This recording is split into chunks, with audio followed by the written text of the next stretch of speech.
Hello class, कैसे हैं आप सभी। आई होप आप सभी अच्छे होंगे और अच्छे से अपनी प्रिपरेशन कर रहे होंगे। आपकी प्रिपरेशन को थोड़ा सा और बूस्ट करते हैं आज एक नए टॉपिक के साथ। आज के टॉपिक का नाम रहेगा history of Indian banking system. इस टॉपिक के अंदर हम बैंकों की हिस्ट्री के बारे में पढ़ेंगे और मैंने यहाँ पर ब्रीफली आपको हिस्ट्री पढ़ाऊंगा बैंकों की, जो आपके एग्जाम के पॉइंट ऑफ व्यू से इंपॉर्टेंट होगी। कुछ पॉइंट्स मैंने स्किप कर दिए हैं, ज्यादा डिटेल में गया नहीं हूँ उन चीजों के, क्योंकि वो एग्जाम के लिए ज्यादा इंपॉर्टेंट नहीं है। अगर मैं बात करूं इस टॉपिक की, ये टॉपिक आपको कहीं कहीं पर आपको बोरिंग भी लगेगा और कहीं कहीं पर आपको इंटरेस्टिंग भी लगेगा। पढ़ना जरूरी है, पढ़ना पड़ेगा क्योंकि सिलेबस का पार्ट है। अगर मैं इस टॉपिक की वेटेज की बात करता हूं और इंपॉर्टेंस की बात करता हूं, तो बैंकिंग एग्जाम्स में जो मेंस का एग्जाम होता है उसमें जनरली यहाँ से क्वेश्चन नहीं आता है। यहाँ से आपसे क्वेश्चन पूछा जा सकता है आपके इंटरव्यू में, ठीक है, कि बैंक का नेशनलाइजेशन कब हुआ था, कौन सी कमेटी बनाई गई थी। यहाँ से इस तरह के क्वेश्चन बन सकते हैं। लेकिन मैं नॉन बैंकिंग एग्जाम्स की बात करता हूँ, चाहे डी ट्रिपल एस बी है, एसएससी है, एचएसएससी है, इंडिया पोस्ट है, कोई भी एग्जाम है, उन एग्जाम्स में यहाँ से क्वेश्चन बैंकों की हिस्ट्री से क्वेश्चन आ जाता है। जनरली बैंकों के नेशनलाइजेशन से रिलेटेड कई बार क्वेश्चन आ चुका है आपके एग्जाम में। तो ये जो टॉपिक है ना, ये बैंकिंग एग्जाम्स वाले बच्चों की बजाय नॉन बैंकिंग बच्चों के लिए, नॉन बैंकिंग एग्जाम्स के लिए ज्यादा इंपॉर्टेंट है। लेकिन बैंकिंग वाले बच्चे इसको छोड़ ना देना, क्योंकि वो बैंकों की प्रिपरेशन कर रहे हैं तो उनका हक बनता है कि उनको बैंकों की हिस्ट्री के बारे में पता होना चाहिए।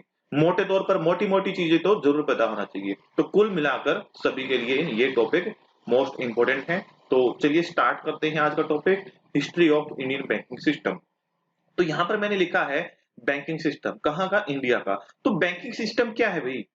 बैंकिंग सिस्टम, अगर आपने मेरी फर्स्ट क्लास ली है इस सीरीज की जिसमें मैंने फाइनेंशियल सिस्टम पढ़ाया था, तो banking system is the sub system of financial system. Financial system का एक सब सिस्टम है। अब फाइनेंस सिस्टम क्या है वो आप मेरा पहली क्लास देख लेना इंडियन फाइनेंस सिस्टम के बारे में, तो वहां से आपको पता लग जाएगा। हम क्यों पढ़ रहे हैं इंडियन फाइनेंशियल सिस्टम, क्यों पढ़ रहे हैं इंडियन बैंकिंग सिस्टम के बारे में? क्योंकि ये फाइनेंशियल सिस्टम का मोस्ट इंपोर्टेंट पार्ट। क्यों मोस्ट इंपोर्टेंट पार्ट है? क्योंकि हमारे इंडिया के अंदर, या मैं कहूं इकोनॉमी के अंदर जितना मनी सर्कुलेट होता है, मनी का फ्लो है, मनी का जो फ्लो है उसका 70% फ्लो बैंकों के द्वारा ही होता है। तो आपने देखा होगा कि कोविड 19 जो अभी महामारी फैली हुई है, इस दौरान भी बैंक बंद नहीं हुए हैं।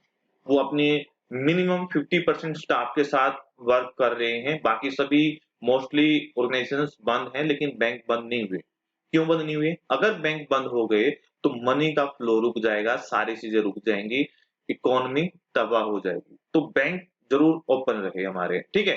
क्यों रहे? क्योंकि सबसे ज्यादा जो मनी का फ्लो होता है वो बैंकों के द्वारा ही होता है, और इंडिया के अंदर more than 70%, more than 70% money का फ्लो किन के द्वारा होता है? बैंकों के द्वारा। तो इसलिए ये इंपॉर्टेंट सेक्टर है, इसके बारे में पढ़ना बनता है। तो इसीलिए हम इंडियन बैंकिंग सिस्टम को बैकबोन ऑफ आवर कंट्री या आवर इकोनॉमी कह सकते हैं।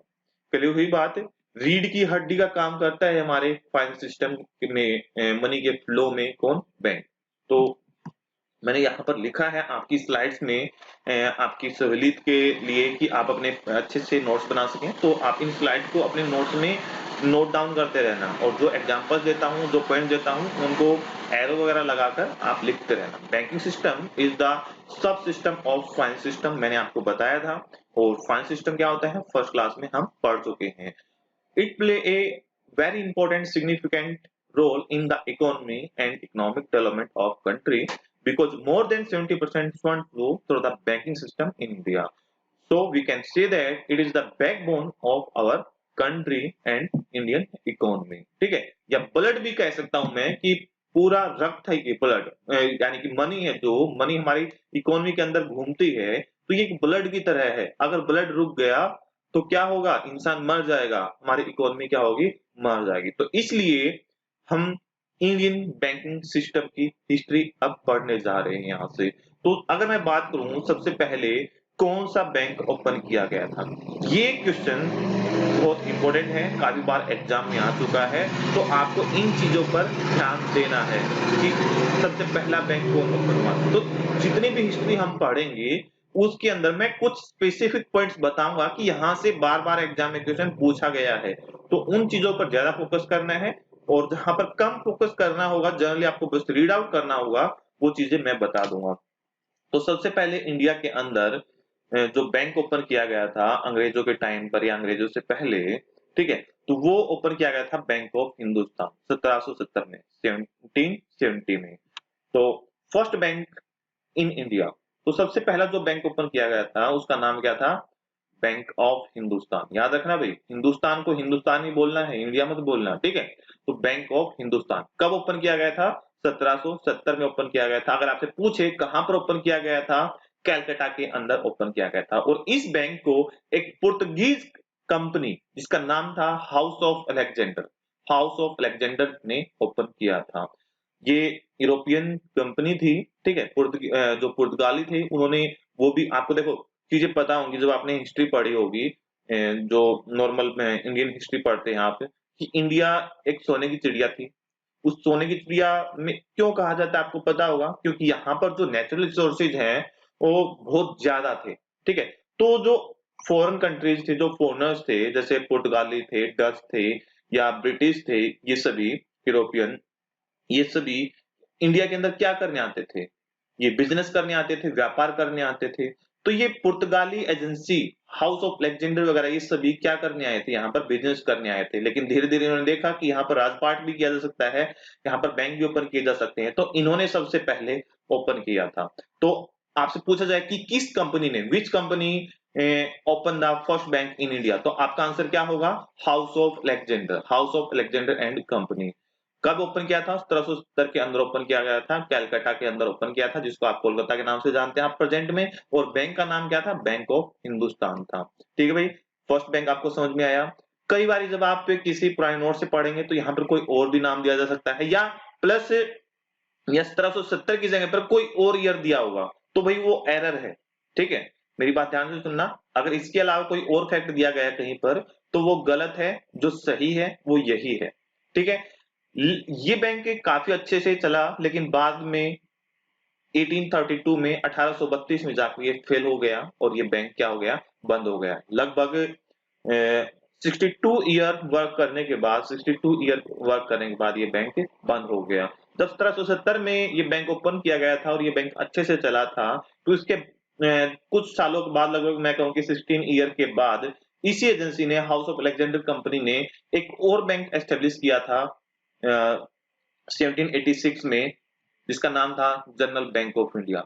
लेकिन ये ज्यादा ज्यादा दिन नहीं चला, ये 5 से 6 साल के अंदर ही फेल हो गया था। अब फेल होने का क्या रीजन थे? जितनी भी आप हिस्ट्री पढ़ेंगे, लैक ऑफ नॉलेज, ठीक है, मैनेजमेंट अच्छा नहीं था, लोगों को ट्रस्ट नहीं था, प्लस लोग लोन वगैरह लेते थे, वो पैसे लेकर भाग जाते थे, या कुछ बैंक थे जो फ्रॉड की इंटेंशन से ही ओपन किए जाते थे। प्रॉपर कंट्रोल नहीं था, उन पे कोई रेगुलेटरी बॉडी वर्क नहीं करती थी। ये सभी रीजन है बैंकों के फेल होने के उस टाइम के दौरान, ठीक है। तो स्टार्टिंग में दो बैंक ओपन किए गए थे, सबसे पहले बैंक ऑफ हिंदुस्तान, दूसरा जनरल बैंक ऑफ इंडिया 1786 में, और ये 1791 में फेल हो गया था। 1791 के अंदर फेल हो गया था, मात्र 5 से 6 साल के अंदर ही ये बैंक बंद हो गया था। उसके बाद जो टाइम आता है वो आता है प्रेसिडेंसी बैंक्स का। प्रेसिडेंसी बैंक्स क्या होते हैं, ठीक है, उनके बारे में हम बात करेंगे। देखो प्रेसिडेंसी का मतलब क्या है? जहां से शासन चलता है। देखो मैं बात करूं अंग्रेजों की, अंग्रेज 1600 ईस्वी में आए थे इंडिया में, उन्होंने मसाले वसाले का व्यापार करना स्टार्ट किया। उसके बाद धीरे धीरे उन्होंने अपने पैठ जमानी स्टार्ट की इंडिया के अंदर, और उन्होंने अपना साम्राज्य फैलाया, धीरे धीरे इंडिया के अंदर कंट्रोल करना स्टार्ट किया, शासन करना स्टार्ट किया। तो प्रेसिडेंसी एरिया थे कुछ। प्रेसिडेंसी एरिया क्या होते हैं? जहां से शासन चलता है। उन प्रेसिडेंसी एरियाज के अंदर जो बैंक ओपन किए गए उनको प्रेसिडेंसी बैंक कहा जाता है। मेरी बात समझ में आई? मैं अगली स्लाइड में आपको ये चीजें दिखाता हूं कि establishment of presidency bank. Presidency का मतलब क्या हुआ? Presidency it is the administrative division of the company. जो अंग्रेजी सरकार थी, जो अंग्रेज आए थे इंडिया के अंदर, जहां से वो बैठकर शासन करते थे, जहां से वो अपना रूल रेगुलेशन करते थे इंडिया के अंदर, ठीक है, इंडिया में। तो उस एरिया को क्या कहा जाता था? प्रेसिडेंसी एरिया कहा जाता था। वो एडमिनिस्ट्रेटिव एरिया था, एडमिनिस्ट्रेटिव डिवीजन थी।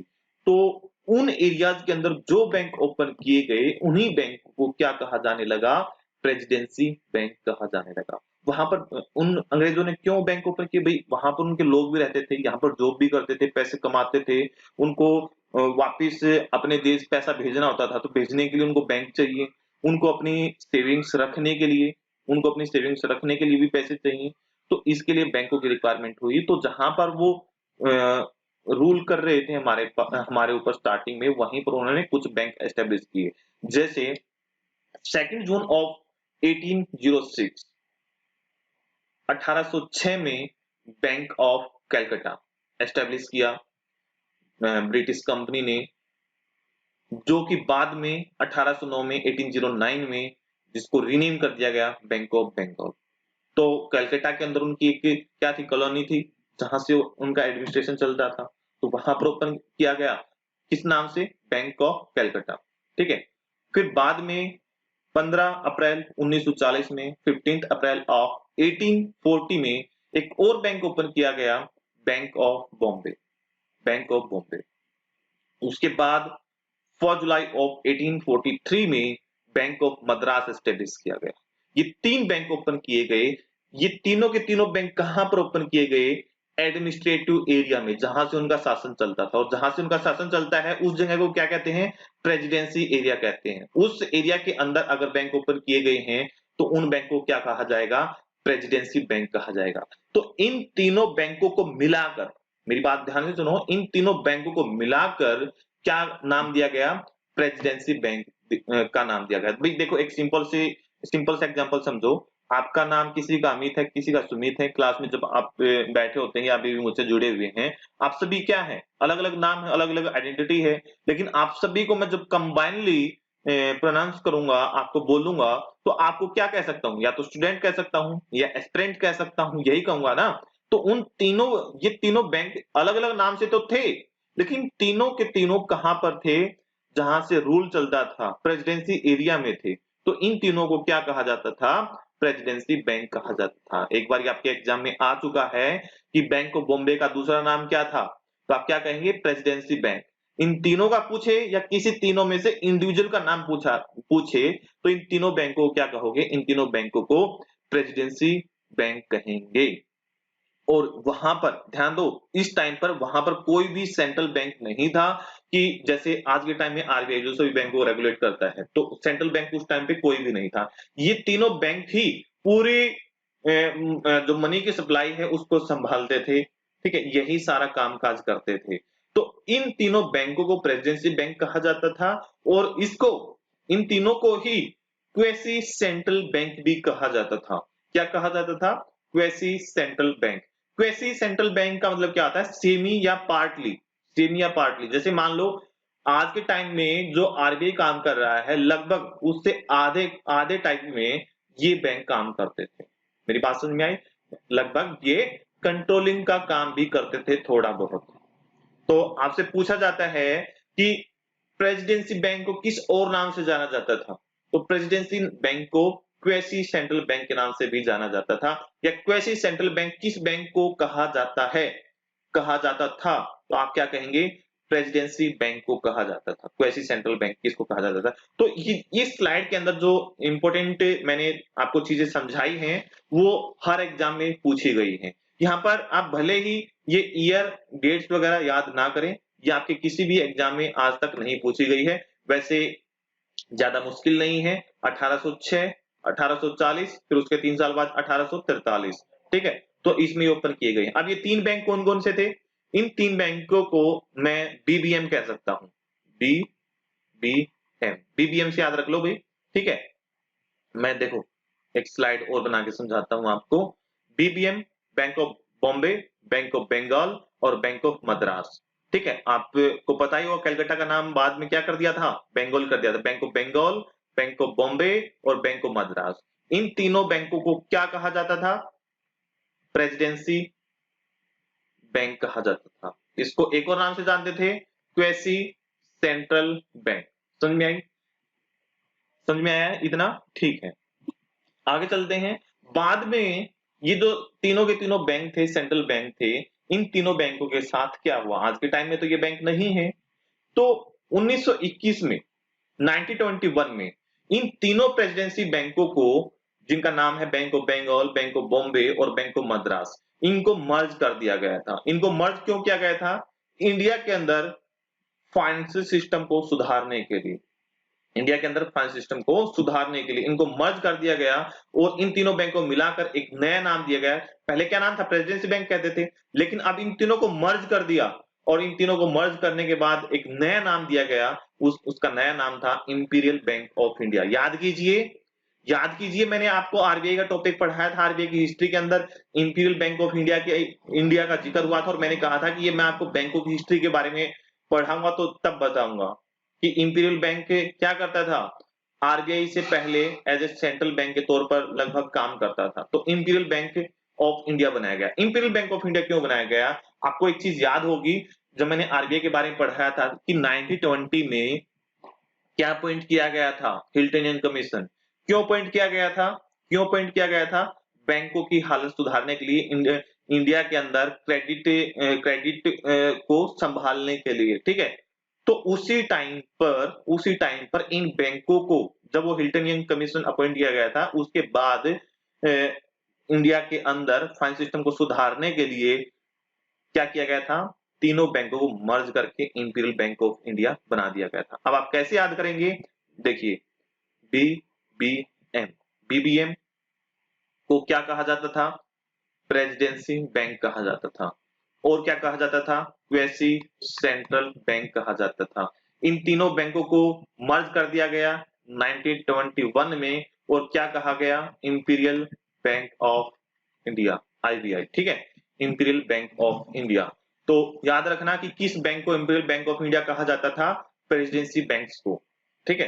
किस प्रेसिडेंसी बैंक का नाम चेंज करके क्या रखा गया था? इंपीरियल बैंक ऑफ इंडिया, ठीक है। और ये ध्यान देना, इंपीरियल बैंक ऑफ इंडिया कोई सरकारी बैंक नहीं था, ये भी क्या था? प्राइवेट बैंक था। और ये तीनों बैंक भी, ये bank of Bengal, bank of Bombay और बैंक ऑफ मद्रास, ये भी क्या थे? प्राइवेट बैंक ही थे। प्राइवेट बैंक का मतलब क्या है कि जो कंपनी यहां पर आई थी उनके लोगों ने ही इनको एस्टेब्लिश किया था, ब्रिटिश गवर्नमेंट के नहीं थे ये। इंडिया गवर्नमेंट का तो कोई सवाल ही पैदा नहीं होता, ठीक है।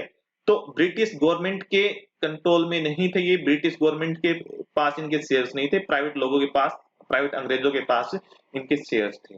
तो इनका नाम चेंज करके क्या कर दिया गया? Imperial bank of India. बाद में इंपीरियल बैंक ऑफ इंडिया के साथ क्या हुआ? जब इंडिया आजाद हुआ, जब इंडिया आजाद हुआ तो इंपीरियल बैंक ऑफ इंडिया ही था, ठीक है। Imperial bank of India as private entity काम कर रहा था, लेकिन लोग उस पर ट्रस्ट नहीं कर रहे थे, लोग उसके अंदर पैसे नहीं डाल रहे थे और ये ठीक ढंग से काम भी नहीं कर रहा था। ये आरबीआई की बहुत कम सुनता था, ठीक है। इंपीरियल बैंक ऑफ इंडिया, आपको पता होगा आरबीआई 1934 में बना दिया गया था। आरबीआई एक्ट 1934 के अंदर 1 अप्रैल 1935 से वर्क करना स्टार्ट कर दिया था आरबीआई ने, लेकिन ये ज्यादा नहीं सुनता था, पूरे कंट्रोल में नहीं था। तो गवर्नमेंट ने लोगों को ट्रस्ट बढ़ाने के लिए इस बैंक को क्या कर दिया? नेशनलाइज कर दिया। इंपीरियल बैंक ऑफ इंडिया को नेशनलाइज कर दिया on 1 July 1995। On 1 July 1995 imperial bank of India was nationalised और इसका नाम फिर से बदल दिया। ध्यान देना, इसका नाम फिर से बदल दिया और इसका नाम क्या रख दिया? स्टेट बैंक ऑफ इंडिया, जिसको आज के टाइम पर आप एसबीआई भी कह देते हैं। क्या नाम रख दिया? State Bank of India. तो आपको ये चीज समझ में आई कि एसबीआई का इतिहास क्या है? एसबीआई का इतिहास क्या है? ये किसके कहने पर किया? आपसे कई बार क्वेश्चन आता है एग्जाम में। अभी तक मैं जितनी भी चीजें पढ़ा रहा हूँ इंपॉर्टेंट चीजें हैं भाई, जहां पर लूज पॉइंट होंगे मैं बता दूंगा आपको कि जहां पर कम ध्यान देना होगा, तो अभी इंपॉर्टेंट है, ध्यान देना है आपको। एडी गोरेवाल एक पर्सन थे, उनकी देखरेख में एक कमेटी बनाई गई थी, तो उसको एडी गोरेवाल कमेटी कहा जाता है बैंकों की हालत सुधारने के लिए, ठीक है। तो एडी गोरेवाल कमेटी की रिकमेंडेशन पर इंपीरियल बैंक ऑफ इंडिया का नेशनलाइजेशन कर दिया गया और स्टेट बैंक ऑफ इंडिया को बनाया गया। स्टेट बैंक ऑफ इंडिया को कब बनाया गया? ऑन 4 जुलाई 1955।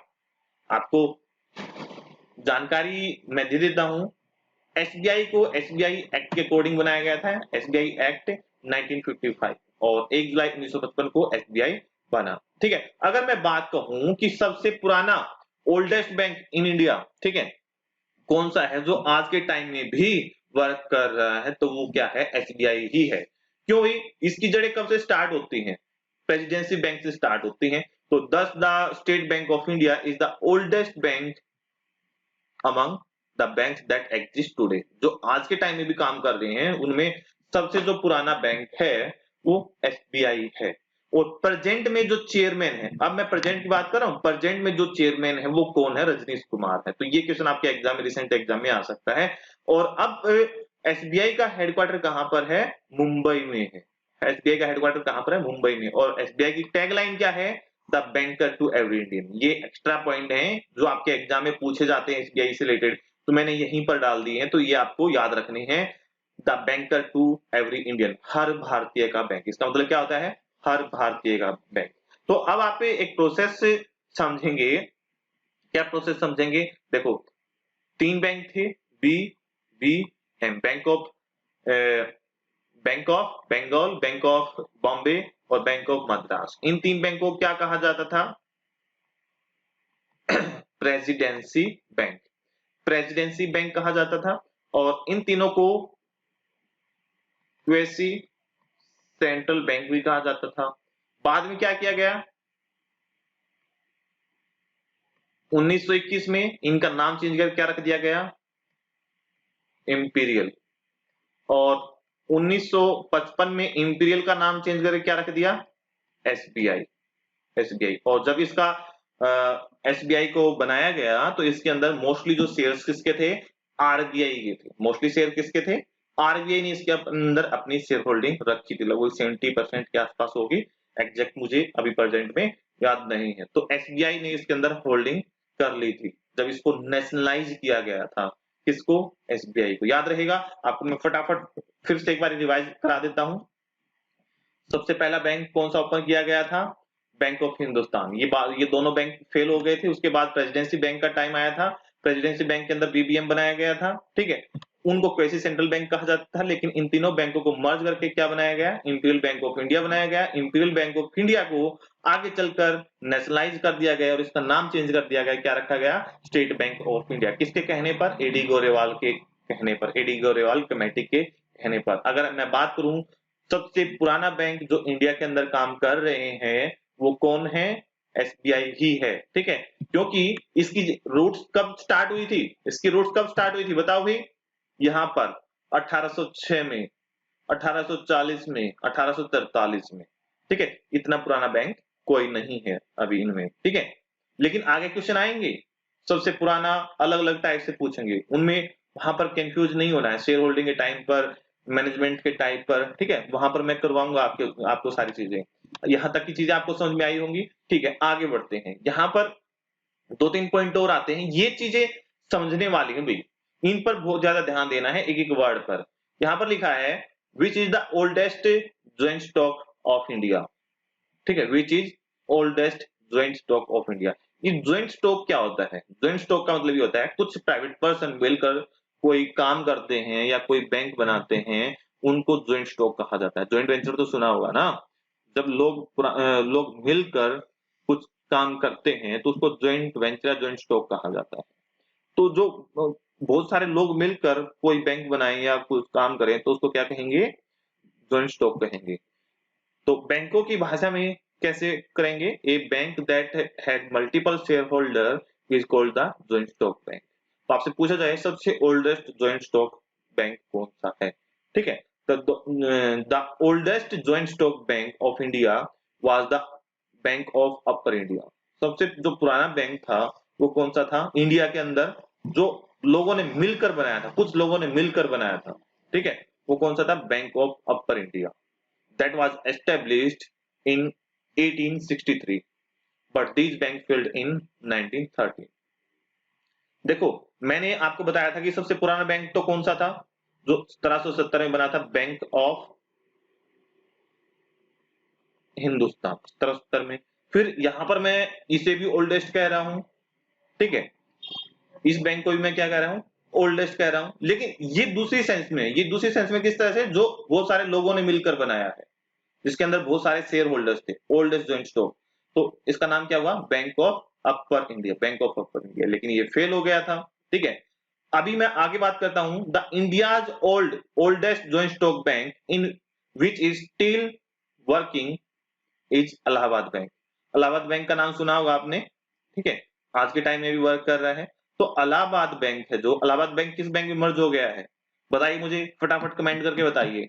ये लेटेस्ट करंट अफेयर में से है, लास्ट ईयर में, अभी 1 अप्रैल से ही लागू हुआ, 1 अप्रैल 2020 से ये चीजें, बताइए मुझे, मुझे आपकी भी नॉलेज चेक करनी है। इलाहाबाद बैंक किस बैंक में मर्ज हो गया, फटाफट बताइए, कमेंट कीजिए, ठीक है। तो यहां पर ध्यान से सुनिए, the India's oldest joint stock bank which is still working is Allahabad bank, ठीक है। सबसे पुराना, लेकिन जो आज भी काम कर रहा है, वो तो क्या था, पुराना था। अब बैंक ऑफ अपर इंडिया क्या था, सबसे पुराना हो गया और वो बंद भी हो चुका। लेकिन उसके बाद कोई ऐसा पुराना बैंक, सबसे पुराना बैंक जो आज भी काम कर रहा है, वो कौन सा है, इलाहाबाद बैंक है। ये कब बनाया गया था, 1865 में बनाया गया था। इसको India's oldest public sector bank के नाम से भी जाना जाता है। India's oldest public sector bank, सरकारी बैंकों में सबसे पुराना बैंक इलाहाबाद बैंक, 1865 में इसको बनाया गया था। फिर आगे आता है कि the first bank with limited liability to be managed by Indian board was Awadh commercial bank. It was established in 1881 at Faizabad UP but failed in 1958। देखो यहां पर मैनेज्ड बाय, ये कीवर्ड है, managed by Indian board, managed by Indian board.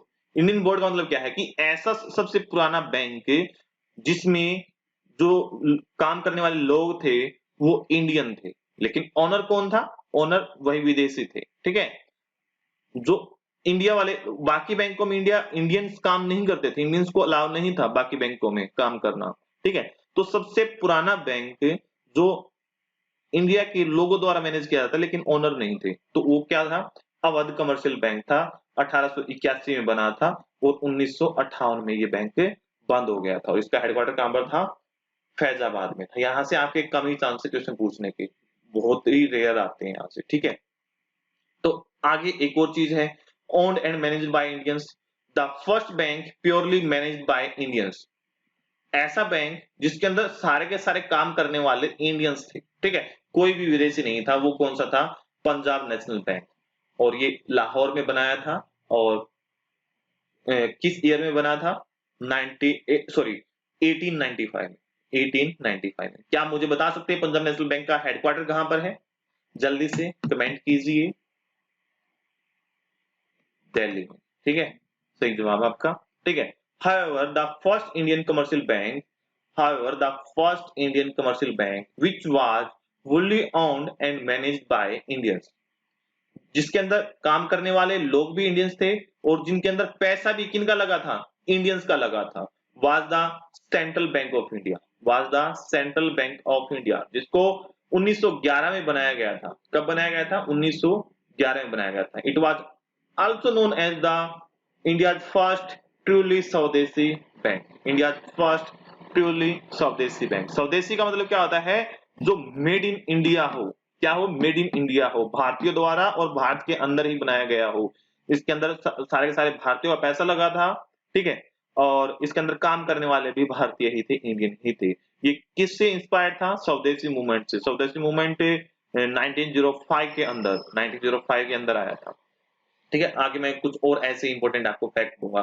तो first स्वदेशी bank किसे कहा जाता है, फर्स्ट स्वदेशी, स्वदेशी का मतलब क्या है, managed and owned by India. यहाँ पर देखो कई कई कीवर्ड्स आ गए हैं, आपको चीजें समझनी होगी, मैं एक बार दोबारा से रिपीट कराता हूँ, ठीक है। अगर मैं बात करूं सबसे पुराना बैंक, ठीक है, जिसके अंदर बहुत सारे लोगों के पैसे लगे थे लेकिन इंडियंस के नहीं थे, ठीक है, bank of upper India, Bank of upper India, ठीक है, फेल हो गया था जल्दी। फिर उसके बाद आता है कि सबसे पुराना ज्वाइंट वेंचर, ठीक है, सबसे पुराना जिसमें बहुत सारे लोगों के पैसे लगे थे और जो आज भी काम कर रहा है, लेकिन अभी मर्जर हो गया है, ठीक है। तो वो बैंक कौन सा था, इलाहाबाद बैंक। तो पहले ये क्वेश्चन आता था लेकिन अब नहीं आएगा क्योंकि इसका मर्जर हो गया है, ठीक है। It was established in 1865। Allahabad bank को कब बनाया गया था? 1865 में बनाया गया था। अगला क्वेश्चन था कि ऐसा बैंक जो इंडियंस के द्वारा मैनेज किया जाता है, इंडियंस के द्वारा चलाया जाता है, लेकिन ओनर नहीं थे, वो कौन सा था? Awadh commercial bank. 1958 में ये फेल हो गया था। फिर अगला आया कि प्योरली मैनेज बाय, जिसके अंदर सारे के सारे इंडियंस ही काम करते थे, वो बैंक कौन सा था? Punjab National bank. हेडक्वार्टर अभी दिल्ली में, पहले लाहौर में था। ठीक है, 1895 में बनाया गया था। फिर बात आती है कि ऐसा बैंक जो बनाया भी इंडियंस के द्वारा, ओनर भी इंडियंस है और काम करने वाले भी इंडियंस है। ठीक है, उसका नाम क्या था? Central Bank of India. 1911 में बनाया गया था, स्वदेशी मूवमेंट से इंस्पायर होके। तो स्वदेशी मूवमेंट की बात करता हूं मैं। स्वदेशी मूवमेंट था जो स्वदेशी मूवमेंट क्या था? जिसके अंदर केवल भारतीय चीजों को ही यूज करो, तो उसी से इंस्पायर होके बहुत सारे भारतीय बैंक भी बनाए गए। ठीक है, inspired by the swadeshi movement many banks were established between 1906 to 1911। 1906 से 1911 के बीच में स्वदेशी मूवमेंट से इंस्पायर होकर बहुत सारे बैंक बनाए गए। उनमें से कुछ बैंकों का नाम नीचे मैंने लिखा है। जैसे केनरा बैंक था, केनरा बैंक 1906 में बना था। और स्वदेशी मूवमेंट कब स्टार्ट हुआ था? स्वदेशी मूवमेंट 1905 में स्टार्ट हुआ था। ठीक है, और बैंक ऑफ इंडिया भी 1906 में ही बना था। लेकिन ध्यान देना, यहाँ पर एक इंटरेस्टिंग फैक्ट है जो आपके एग्जाम में कई बार पूछा जा चुका है। ठीक है, बैंक ऑफ इंडिया से related, bank of India was the first Indian bank who open the branch outside India. ऐसा पहला बैंक जिसने इंडिया से बाहर अपनी पहली ब्रांच ओपन की थी, उस बैंक का नाम क्या है? बैंक ऑफ इंडिया, जो 1906 के अंदर ओपन हुआ था। और उसने अपनी ब्रांच कहां पर ओपन की थी? लंदन में। कब ओपन की थी? 1946 में। भाई जैसे बहुत सारे दूसरे देशों के बैंक इंडिया में भी तो काम करते हैं, जैसे एचएसबीसी, सिटी। ठीक है, बहुत सारे बैंक हैं जो इंडिया के अंदर भी काम करते हैं। ऐसे ही इंडिया का ऐसा पहला कौन सा बैंक था जिसने इंडिया से बाहर कदम रखे थे बिजनेस के लिए? तो कौन सा था? Bank of India. तो उसके बाद मैं बात करता हूं कॉर्पोरेशन बैंक की। कॉर्पोरेशन बैंक 1906 में बनाया गया। इंडियन बैंक कब बनाया गया? 1907 में बनाया गया। बैंक ऑफ बड़ौदा, ठीक है, इंडिया इंटरनेशनल बैंक जिसकी टैगलाइन है, मोस्ट इंपोर्टेंट बैंक है भाई। इसमें देना बैंक और विजय बैंक मर्ज हो चुके हैं। ये मैं आगे आने वाली क्लासेस के अंदर करूंगा, जो बैंकों का मर्जर है, इसी के अंदर नहीं डाला मैंने। ठीक है, तो बैंक ऑफ बड़ौदा, ठीक है, कब बनाया गया था? 1908 में। ठीक है, सेंट्रल बैंक ऑफ इंडिया 1911 में। याद होगा ना सेंट्रल बैंक कौन सा था? ये रहा सेंट्रल बैंक, पूर्ण स्वदेशी बैंक। ठीक है, ये बाकी नहीं थे पूर्ण स्वदेशी बैंक, लेकिन ये था central Bank of India. Clear हुआ? यहां तक की चीजें समझ में आई आप सभी को? मोस्ट इंपोर्टेंट चीजें हैं, सीक्वेंस में लगाई है मैंने, एक अरेंजमेंट किया है इनका। बुक्स में आपको विकिपीडिया पर इस अरेंजमेंट में ये चीजें नहीं मिलेंगी। ठीक है, आगे बढ़ते हैं। एक बैंकों के स्वदेशी मूवमेंट में तो यहाँ पर बहुत सारे बैंक ओपन हो गए। एक बैंकों की डार्क एज भी आती है। डार्क एज का मतलब क्या है? कि काला समय, बैंकों के लिए काला समय, जिस टाइम पर बैंक बहुत सारे फेल हो गए। तो जब फर्स्ट वर्ल्ड वॉर हुआ था, पहला विश्व युद्ध हुआ था, उस विश्व युद्ध के कारण बहुत सारे बैंक बर्बाद हो गए थे, लगभग 91। ठीक है, मैं कहूं, अगर मैं 100 भी कह दूं तो वो भी गलत नहीं है, सेंचुरी लग गई थी। ठीक है, फर्स्ट वर्ल्ड वॉर के टाइम पर लगभग 91 बैंक फेल हो गए थे due to first world war, तो डार्क एज कब से कब तक कही जाती है बैंकों की? Dark age of banking. तो बैंकों की जो डार्क एज है वो 1913 से 1918 के बीच का जो समय था, वो बैंकों के लिए डार्क एज कहा जाता है। 94 बैंक इस टाइम पर फेल हो गए थे, बर्बाद हो गए थे, बंद हो गए थे। देखो, अभी मैंने क्या बताया, स्वदेशी मूवमेंट में 1906 से 1911 तक खूब बैंक ओपन हुए, लेकिन 1913 से 1918 में 94 बैंक बंद हो गए, बर्बाद हो गए। ठीक है, फेल हो गए। ये समय कौन सा था? फर्स्ट वर्ल्ड वॉर का। फर्स्ट वर्ल्ड वॉर कब से कब तक चला था? 1914 से 1918। ये तो हिस्ट्री में पढ़ते होगे ना आप, आपको नॉलेज होगी इन चीजों की। तो ठीक है, आगे बढ़ते हैं। अब समय आया हिल्टन यंग कमीशन का। जो मैंने कहा था कि बैंकों की हालत सुधारने के लिए ब्रिटिश गवर्नमेंट ने क्या किया था, एक कमीशन बैठाया था जिसका नाम क्या था? Hilton young commission. इसको रॉयल कमीशन के नाम से भी जानते हैं। इस कमीशन को 1920 में बनाया गया था, on Indian currency and finance के ऊपर, कि इंडिया के अंदर फाइनेंस सिस्टम को कैसे सुधारा जा सकता है। 1926 में इसने अपनी रिकमेंडेशंस दी और कहा कि आरबीआई को बनाया जाना चाहिए, और इस कमेटी की रिकमेंडेशन पर आरबीआई एक्ट 1934 पास किया गया और 1 अप्रैल 1935 से आरबीआई ने एज ए सेंट्रल बैंक काम करना स्टार्ट कर दिया था। अब मेरी बात ध्यान से सुनो। ये जितनी भी रॉयल कमीशन, हिल्टनियन कमीशन है, ये सारी चीजें मैं आरबीआई की हिस्ट्री के बारे में, हिस्ट्री की क्लास में मैं पढ़ा चुका हूँ। वहां पर मैंने इसको डिटेल में समझाया है। तो यहाँ पर मैं अगर ज्यादा डिटेल में समझाऊंगा इनको, हिल्टनियन कमीशन क्या था, क्यों था, ठीक है, तो रिपीटेशन ही होगी, ठीक है। लेकिन एक सीक्वेंस था, एक ऑर्डर था, तो मैंने इसलिए यहाँ पर स्लाइड जरूर ऐड की है, ठीक है। तो आप आरबीआई की हिस्ट्री वाली क्लास जरूर देखें इन चीजों को समझने के लिए, what is returning commission and formation of RBI. कई बार क्वेश्चन आता है आपके एग्जाम में कि आरबीआई को एस्टेब्लिश करने के लिए कौन सी कमेटी बनाई गई थी, रॉयल कमीशन या हिल्टनियन कमीशन कह सकते हैं आप। 1920 में बनाया गया था, 1926 में इसने अपनी सिफारिश दी थी और 1934 में आरबीआई का एक्ट पास किया गया और 1935 से 1 अप्रैल 1935 से आरबीआई ने अपना वर्क करना स्टार्ट कर दिया। मैं फटाफट बोलता हूँ इन सारे आरबीआई के बारे में, यहाँ पर एक्सप्लेन ज्यादा नहीं करूंगा क्योंकि रिपीटेशन है। तो जब आरबीआई को बनाया गया था तो एक प्राइवेट बैंक था, इसके अंदर बहुत सारे लोगों के पैसे लगे हुए थे और इसकी इनिशियल कैपिटल थी वो कितनी थी, 5 करोड़ थी और एक शेयर की वैल्यू कितनी थी, 100 रुपये थी, ठीक है। ध्यान देना भाई, एक शेयर की वैल्यू क्या थी, 100 रुपये थी। ये इंपॉर्टेंट फैक्ट है, कई बार आपके एग्जाम में पूछा जा चुका है, ठीक है। और स्टार्टिंग में जब आरबीआई क्या था, प्राइवेट बैंक था और इसका हेडक्वार्टर भी स्टार्टिंग में कहां पर था, कैलकाटा के अंदर था, कोलकाता के अंदर कह सकते हैं आप। 1937 में इसका जो हेडक्वार्टर है आरबीआई का वो शिफ्ट कर दिया गया था। अब प्रेजेंट में कहां पर है, शहीद Bhagat Singh Marg, mint street, Mumbai, Maharashtra, India के अंदर है। क्लियर हुआ, पूरा मैंने एड्रेस बता दिया आपको। ये भी एक प्राइवेट बैंक ही था आरबीआई 1935 में जब बना था, लेकिन बाद में एक एक्ट पास किया गया immediately after the independence, the government has pass the RBI act 1948 to transfer to public ownership, private से पब्लिक में ट्रांसफर करने के लिए इसका नेशनलाइजेशन कर दिया गया, ठीक है। और आरबीआई क्या हो गया, प्राइवेट से सरकारी बैंक बन गया। फाइनली आरबीआई का नेशनलाइजेशन कब हुआ, ऑन 1 जनवरी 1949। 1 जनवरी 1949 से आरबीआई सरकारी बैंक के रूप में काम करना स्टार्ट कर दिया। समझ में आई बात, ठीक है। Government of India has come up with the Banking Regulation Act 1949 to regulate, control and inspect banks in India. Government 1949 में एक एक्ट और लेकर आई जिसका नाम था बैंकिंग रेगुलेशन एक्ट 1949, जिसके अंदर सभी बैंकों को रेगुलेट किया जाता है, कंट्रोल किया जाता है और उनका इंस्पेक्शन किया जाता है। इस एक्ट के अकॉर्डिंग अब कोई भी बैंक बिना आरबीआई से पूछे कोई काम नहीं कर सकता था, नई ब्रांच ओपन नहीं कर सकता था, नया ऑफिस ओपन नहीं कर सकता था, अपने आप को एक्सपेंड नहीं कर सकता था। According to this act, no new bank और branch of an existing bank could be opened without a licence from the RBI and no two bank could have common director. दो बैंकों का एक कॉमन डायरेक्टर भी नहीं हो सकता था, ठीक है। Following the provision of SBI act of 1955, RBI acquired a controlling interest in the Imperial Bank of India, ठीक है। और आगे चलकर 1955 में जब आरबीआई एसबीआई का नेशनलाइजेशन किया गया था, यानी कि इंपीरियल बैंक ऑफ इंडिया का नेशनलाइजेशन किया गया था और एसबीआई को बनाया गया था, तो आरबीआई ने इसके अंदर अपने शेयर्स रख लिए थे, लगभग 70% के आसपास शेयर थे, ठीक है। और इंपीरियल बैंक ऑफ इंडिया को 1 जनवरी 1955 को स्टेट बैंक ऑफ इंडिया में कन्वर्ट कर दिया गया था। ये मैं अभी लास्ट मैंने पढ़ाया था, चीजों को लिंक करने के लिए ये चीजें फिर से रिपीट हो रही है यहाँ पर, ठीक है। आगे चलकर 2008 में, ठीक है, the government of India has acquired the RBI stake in SBI.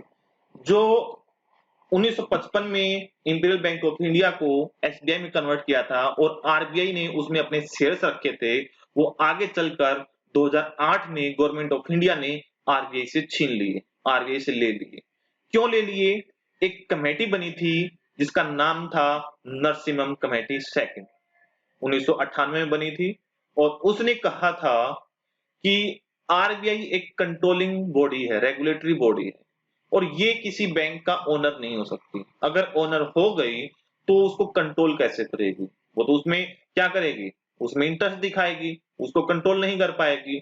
तो आरबीआई के पास जितने भी बैंक्स हैं उन सभी बैंक्स को गवर्नमेंट को सौंप देना चाहिए। तो उसी नरसिम्हम कमेटी का अनुसरण करते हुए गवर्नमेंट ऑफ इंडिया ने 2008 में एसबीआई के अंदर जितने भी आरबीआई के शेयर थे वो सारे के सारे छीन लिए थे, यानी कि आरबीआई ने आरबीआई ने ट्रांसफर कर दिए थे एसबीआई के शेयर गवर्नमेंट ऑफ इंडिया को। क्यों कर दिए थे? Because the RBI is the countries banking regulatory authority, और कन्फ्लिक्ट को दूर करने के लिए गवर्नमेंट और आरबीआई के बीच में। अभी जो आपको याद होगा कि मैंने आपको बैंकों की सब्सिडरी सॉरी आरबीआई की सब्सिडरी पढ़ाई थी, उसके अंदर भी कुछ ऐसे पॉइंट पढ़ाए थे मैंने कि एनएचबी भी अब आरबीआई की सब्सिडरी नहीं है, तो वही कमेटी यहाँ पर है। ठीक है, चीजें एक दूसरे से लिंक हैं। मैंने सीक्वेंस में आपके चैप्टर्स डिजाइन किए हैं, आपका सिलेबस डिजाइन किया सीक्वेंस में कि एक जो अगला जो चैप्टर पढ़ोगे उसमें पिछले चैप्टर का कुछ ना कुछ लिंक होगा आपको। ऐसे ही नहीं रैंडमली कोई भी टॉपिक पढ़ाता हूं मैं आपको। ठीक है, एक सीक्वेंस में चला रहा हूं। अगर आपको चीजें समझ में आ रही हैं, पसंद आ रही हैं, तो आप इन चीजों को लाइक कीजिए, शेयर कीजिए, उससे हमारा मोटिवेशन बढ़ता है। ठीक है, और हम और ज्यादा वीडियो बनाने की ओर अग्रसर होते हैं और ज्यादा मेहनत और ज्यादा इफेक्टिव तरीके से आपको पढ़ाने के लिए तैयार रहते हैं। ठीक है, तो आगे बढ़ते हैं बातों को। ठीक है, काफी बोरिंग भी चीजें आई होंगी और मैंने शायद बोर तो नहीं होने दिए होंगे। ठीक है, क्योंकि इस तरीके से मैंने सारे फैक्ट को अरेंज किया हुआ है।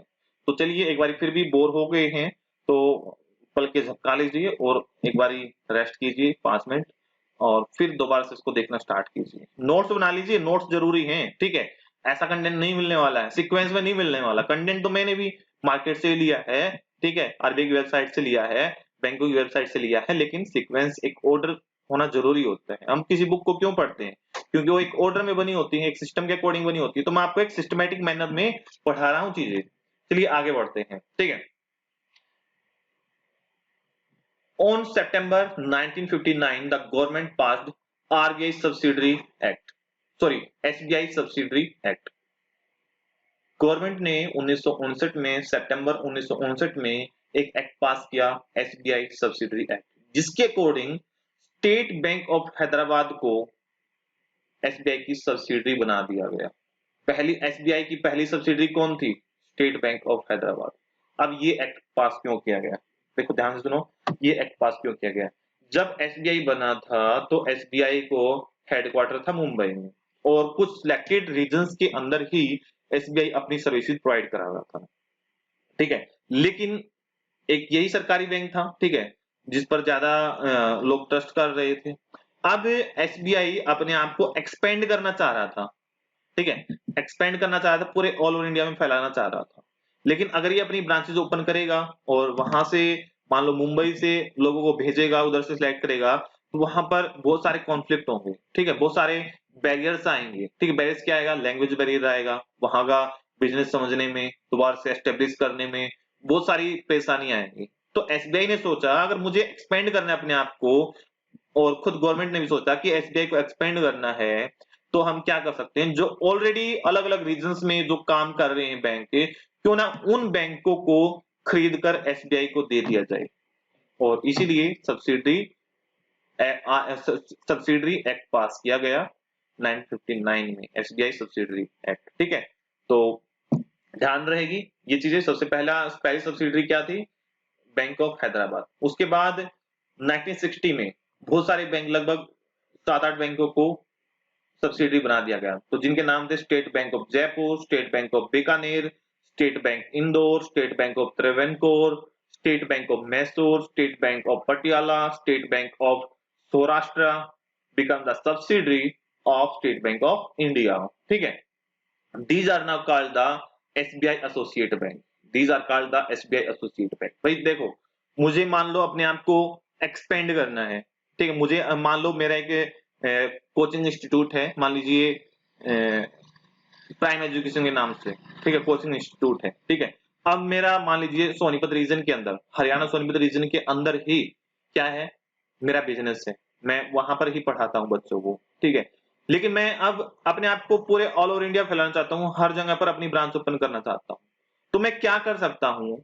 मैं क्या कर सकता हूँ? अपनी नई नई ब्रांचेस हर जगह पर ओपन कर सकता हूँ, लेकिन ओपन करने में बहुत सारे परेशानियां आएंगी। अगर मुझे उन परेशानियों से बचना है, तो जो ऑलरेडी अलग अलग जगह पर इंडिया में रनिंग इंस्टीट्यूट्स हैं, मैं उनको खरीद लूं सीधा, और उनके बाहर अपना नाम चिपका दूं, या उनके नाम के साथ अपना नाम चिपका दूं। ऐसे ही तो करती हैं कंपनियां, जो बड़ी बड़ी कंपनियां हैं ऐसे ही तो करती हैं। आप हॉटस्टार देखते हैं ना, आप हॉटस्टार पर क्या लिखा आता है? डिज्नी हॉटस्टार, अपना नाम भी साथ में चिपका देते हैं। मारुति सुजुकी, तो दोनों ने अपना आपको एक्सपेंड कर लिया। ऐसे ही बैंकों के अंदर हो गया भाई, इसमें क्या बड़ी बात है, ऐसे ही क्या हो गया, बैंकों के अंदर हो गया। तो अब इन सब्सिडीज को क्या कहा जाने लगा, state Bank of India associate banks, SBI associate banks. बाद में जो स्टेट बैंक ऑफ जयपुर था वो थोड़ा सा लॉस में चल रहा था, और उसको बाद में स्टेट बैंक ऑफ बीकानेर में मर्ज कर दिया गया था। इन 1963 SBI merge state Bank of Jaipur and state Bank of Bikaner, ठीक है, इन दोनों को मर्ज कर दिया गया, बीकानेर में मर्ज कर दिया गया। और अब एसबीआई के पास कितनी सब्सिडीज बची थी, केवल 7 सब्सिडीज ही बची थी। ठीक है, यहां तक आपको कहानी समझ में आई एसबीआई की सब्सिडीज के बारे में। अब इससे आगे आता है बैंकों का नेशनलाइजेशन के बारे में। आपने सुना होगा 14 बैंकों को, यानी कि 14 बैंक को नेशनलाइजेशन हुआ था 1969 में। ठीक है, तो अब उनके बारे में बात करते हैं। अब अगला स्टेप आता है, ठीक है भाई, अलग अलग बुक में अलग अलग तरीके से बैंकों की हिस्ट्री को दर्शाया गया है। ठीक है, अलग अलग एक्सपेक्ट दिए गए हैं कि फर्स्ट स्टेप सेकंड स्टेप करके, लेकिन मैंने एक सीक्वेंस में अपने तरीके से, जिस तरीके मुझे समझ में आया, जिस तरीके मुझे बेटर लगा, उस तरीके से आपको समझाया है। तो 69 में किसकी गवर्नमेंट थी, 1969 में किसकी गवर्नमेंट थी, इंदिरा गांधी की थी। तो इंदिरा गांधी क्या थी, प्राइम मिनिस्टर थी। तो मुझे बताइए इंदिरा गांधी कब से कब तक रही थी prime minister. Indira Gandhi was the prime minister from January 1966 to March 1977, यहां तक रही थी। और उसके बाद दोबारा से फिर बनी थी अगेन, ठीक है, फ्रॉम जनवरी 1980 और अंटिल हर असेसिनेशन। असेसिनेशन का मतलब क्या होता है, उनका वध कर देना, हत्या कर देना। कब की गई थी, इन अक्टूबर 1984। क्यों की गई थी वो अलग एक्सपेक्ट है, ठीक है, हम बैंकों की हिस्ट्री के बारे में पढ़ रहे हैं तो बैंकों पर फोकस करते हैं। तो Indira Gandhi expressed the intention of government of India in the annual conference of All India Congress meeting। All India Congress meeting हुई थी, उसके अंदर जो गवर्नमेंट की इंटेंशन थी वो रखी इंदिरा गांधी ने। ठीक है, एक पेपर के थ्रू जिसका नाम था trade thought on bank nationalisation. वहां पर पूरे रूरल एरिया को कनेक्ट करना था बैंकों से, ठीक है, और पूरे ऑल ओवर इंडिया में बैंकिंग सिस्टम को सुधारना था। तो एक दिमाग में थॉट चल रही थी कि क्यों ना जो भी प्राइवेट बैंक्स हैं उन बैंकों को नेशनलाइज कर दिया जाए, सरकारी बैंकों में कन्वर्ट कर दिया जाए। तो the meeting received A paper with the enthusiasm, ठीक है, thereafter he moves thereafter her moves was swift and sudden, ठीक है, और फटाफट उन बैंकों को नेशनलाइजेशन की तरफ हम बढ़ गए। तो गवर्नमेंट ने फटाफट क्या किया, the government of India issued an ordinance, ठीक है, ऑर्डिनेंस बैंकिंग कंपनीज ऑर्डिनेंस 1969। इसका मतलब क्या था, acquisition and transfer of undertaking. एक ऑर्डिनेंस पास करती हैं जिसका नाम क्या था, acquisition and transfer of undertaking 1969, and nationalized the 14 largest commercial banks with effect from the midnight of 19th July 19th July 1969। देखो ये डेट बहुत इंपॉर्टेंट है, अभी तक मैंने कोई भी डेट याद करने के लिए आपको नहीं कहा है, ये डेट आपको याद रखनी है। आपसे कई बार एग्जाम पूछा जा चुका है कि पहली बार जब नेशनलाइजेशन किया गया था आरबीआई का, सॉरी बैंकों का, 14 बैंकों का नेशनलाइजेशन किया गया था, तो वो डेट क्या थी, तो 19 जुलाई 1969 वो डेट थी। इस डेट को एक ऑर्डिनेंस के माध्यम से नेशनलाइज कर दिया गया। These bank contain 80% bank deposits in the country. इन बैंकों के पास जो कुल हमारी इकोनॉमी के अंदर जितने मनी थी उसका 80% इन लोगों के, इन बैंकों के पास था। ठीक है, ये सबसे बड़े बैंक थे, इन 14 बैंकों का नेशनलाइजेशन कर दिया गया था। ठीक है, कौन कौन से बैंक थे ये, Central Bank of India, Bank of Maharashtra, Dena Bank, Punjab National Bank, Syndicate Bank, Canara Bank, Indian Bank, Indian Overseas Bank, Bank of Baroda, Union Bank. ठीक है, ध्यान देना भाई, यूनियन बैंक को किसने एस्टेब्लिश किया था, गांधी ने। ठीक है, गांधी ने इनका क्या किया था, इनका शिलान्यास किया था यूनियन बैंक का। ठीक है, ये गांधी का बैंक था। ठीक है, Allahabad bank, United bank of India, UCO bank, UCO bank की फुल फॉर्म क्या है, यूनाइटेड कमर्शियल बैंक। ठीक है, और bank of India. In 14 private बैंकों को सरकारी बैंक में कन्वर्ट कर दिया गया था। ये क्या हो गए थे अब, नेशनलाइज, यानी कि इनको पब्लिक सेक्टर बैंक कहा जाता है। ठीक है, अब बात आती है आरआरबीज की। आरआरबीज को मैं बाद में भी पढ़ाऊंगा, लेकिन यहाँ पर हिस्ट्री है तो थोड़ा सा यहाँ पर भी मैं उन पर नजर डालूंगा। आरआरबी क्या होते हैं? Regional rural bank. ठीक है भाई, बैंकिंग सेक्टर अब इतने सारे उसके अंदर रिफॉर्म्स हो चुके थे। बैंकों को नेशनलाइजेशन किया जा रहा था। पहले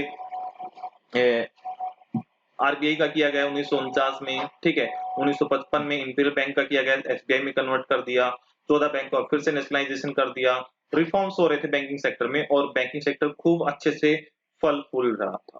ठीक है, लेकिन जो बैंक थे वो ग्रामीण इलाकों से, रूरल एरिया से फिर भी टच नहीं हो पाए थे। रूरल एरिया फिर भी डेवलप नहीं हो पाया था।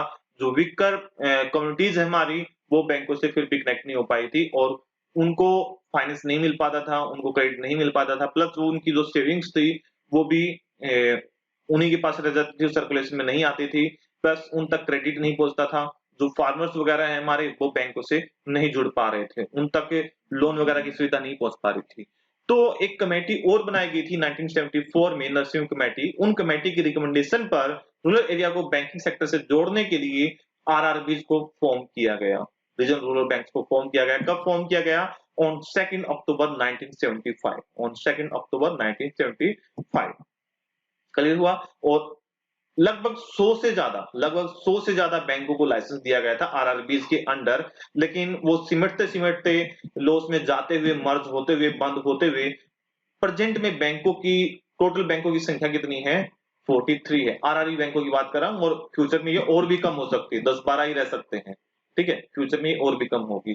The Indian banking system developed rapidly after the nationalisation, but the rural and weaker section of the society was still not covered under the system. To solve these issues, the Narsimham Committee in 1974 recommended the establishment of regional rural banks, and on 2nd October 1975, RRBs were established. RRBs were established under the RRBs Act 1976 with the objective to serve the large unserved population of rural areas and promoting the financial inclusion. Financial inclusion का मतलब क्या होता है? देश के हर एक नागरिक तक सस्ते दामों पर बैंकिंग सुविधाएं पहुंचाना। और at present the RRBs are 43। Total RRB कितने हैं? 43 हैं। आगे बढ़ते हैं। उसके बाद नेशनलाइजेशन 1969 में हुआ था, 69 में हुआ था। एक बार फिर से नेशनलाइजेशन हुआ, जो जिसको हम कह सकते हैं सेकंड डोज ऑफ नेशनलाइजेशन। ये कब हुआ? 1980 में। The second dose of nationalization of 6 more commercial banks followed in 1980. The stated reason for the nationalization was to control of credit delivery. ठीक है, पैसे को कंट्रोल करने के लिए नेशनलाइजेशन एक बार फिर हुआ। With the second dose of nationalization, Government of India controlled the 91% of banking business of India. जो पूरा बैंकिंग का बिजनेस 100% था इंडिया के अंदर, उसमें से 91 गवर्नमेंट ऑफ इंडिया के कंट्रोल में आ गया था नेशनलाइजेशन के थ्रू। ठीक है, फर्स्ट और सेकंड नेशनलाइजेशन के थ्रू। ठीक है, और जब सेकंड नेशनलाइजेशन किया गया 1980 में, तो 6 बैंकों का नेशनलाइजेशन किया गया। तो बैंक कौन कौन से थे? Andhra Bank, Corporation Bank, New Bank of India, Oriental Bank of Commerce, Punjab and Sindh Bank and Vijaya Bank. दस the total number of nationalisation that time, ठीक है, वर 20। उस टाइम पर टोटल नेशनलाइज्ड बैंक कितने हो गए थे? टोटल नेशनलाइज्ड बैंक कितने हो गए थे? 20 हो गए थे। देखो, 6 तो ये हो गई, 14 भी हो गई, 20। अगर मैं और भी एक्स्ट्रा करूं तो एसबीआई का भी नेशनलाइजेशन किया गया था, लेकिन वो अलग था, वो पहले हो चुका था। ठीक है, वो क्या था? पहले हो चुका था। ऐसे तो आरबीआई का भी हुआ था। कब हुआ था? 1949 में। ठीक है, तो लेकिन जो ये दो नेशनलाइजेशन हुए थे 69 में और 80 में, उनके थ्रू कितने हो गए थे नेशनलाइज्ड बैंक? 20 हो गए थे। प्लस ये बैंक तो डायरेक्टली गवर्नमेंट ऑफ इंडिया के अंदर थे, और एसबीआई को एसबीआई एक्ट के अंदर बनाया गया है। एसबीआई को एसबीआई एक्ट के अंदर नेशनलाइज किया गया है, तो वो अलग ही रहेगा। ठीक है, इसलिए एसबीआई अपना अलग से एग्जाम कंडक्ट कराता है। The nationalisation of bank brought the public confidence in the banking system in India. अब नेशनलाइजेशन करने से क्या हुआ? जो लोग थे उनका कॉन्फिडेंस बढ़ गया बैंकिंग सेक्टर के अंदर, वो बैंकिंग करना स्टार्ट कर दिया, डिपॉजिट करना स्टार्ट कर दिया, लोन लेना स्टार्ट कर दिया कि भाई इनमें गवर्नमेंट तो हमारे साथ फ्रॉड नहीं करेगी। इसीलिए नेशनलाइजेशन किया गया था। The private bank at that time were allowed it to function side by side. Side by side private बैंकों को भी लाइसेंस देना स्टार्ट कर दिया था नेशनलाइज। ठीक है, और फॉरेन बैंक भी अलाउ कर दिए गए थे, लेकिन रिस्ट्रिक्शंस थी उन पर कि आप भी इंडिया के अंदर बिजनेस कर सकते हैं। The private bank at that time were allowed to function side by side with the nationalized bank, and the foreign banks were also allowed to work under strict restriction या regulation. तो बाद में 1991 में new economic policy आई थी और economic policies के अंदर आपको पता ही होगा लिबरलाइजेशन दिया गया था, छूट दी गई थी और ये किस कमेटी की रिकमेंडेशन पर दी गई थी? नरसिम्हम कमेटी की रिकमेंडेशन पर दी गई थी। ठीक है, तो नरसिम्हम कमेटी ने क्या कहा था कि भाई बैंकों को ज्यादा कंट्रोल में मत रखो, इनको थोड़ी सी छूट दो। ठीक है, और प्राइवेट बैंकों को भी अलाउ करो, प्राइवेट बैंकों को भी लाइसेंस दो और फॉरेन बैंकों को भी काम करने दो, ज्यादा रिस्ट्रिक्शन मत डालो। अगर आपको फाइनेंस सिस्टम सुधारना है और आपको लोगों को बैंकों से जोड़ना है तो थोड़ी सी छूट दो।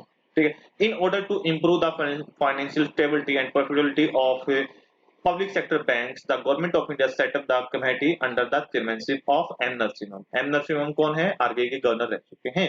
ठीक है, This committee suggested for no more nationalization of banks. इस कमेटी ने क्या कहा? आप बैंकों का ज्यादा नेशनलाइजेशन मत कीजिए, फॉर बैंक को अलाउ कीजिए। ठीक है, ताकि वो काम कर सके और उनको अपनी सोसाइटी ओपन करने दीजिए। For banks would be allowed to open offices in India either as the branches or either as the subsidiaries in order to make the bank more competitive, and committee suggests that the public sector banks, private sector banks should be treated equally by the government and RBI.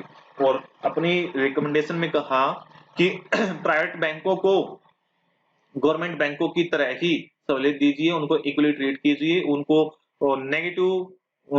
Negative type से negativity से मत देखिए। ठीक है, तभी हम और ज्यादा बैंकिंग सिस्टम को सुधार पाएंगे। तो इस कमेटी की सारी रिकमेंडेशंस मान ली गई और इस कमेटी की रिकमेंडेशन पर 10 प्राइवेट बैंकों को लाइसेंस दिया गया। 10 प्राइवेट बैंकों को लाइसेंस दिया गया। On the recommendation of this committee 10 private players got the licence from the RBI to enter in the banking sector. कौन कौन से थे? एक दो का एग्जांपल दे देता हूं मैं। दे वर ग्लोबल ट्रस्ट बैंक, अब नहीं है, ICICI bank, HDFC bank, axis bank, Bank of Punjab and IDBI bank. इनमें से कुछ बैंक अब नहीं है। ठीक है, आगे बढ़ते हैं। नरसिम्हम कमेटी नरसिम्हम कमेटी ने और क्या किया था?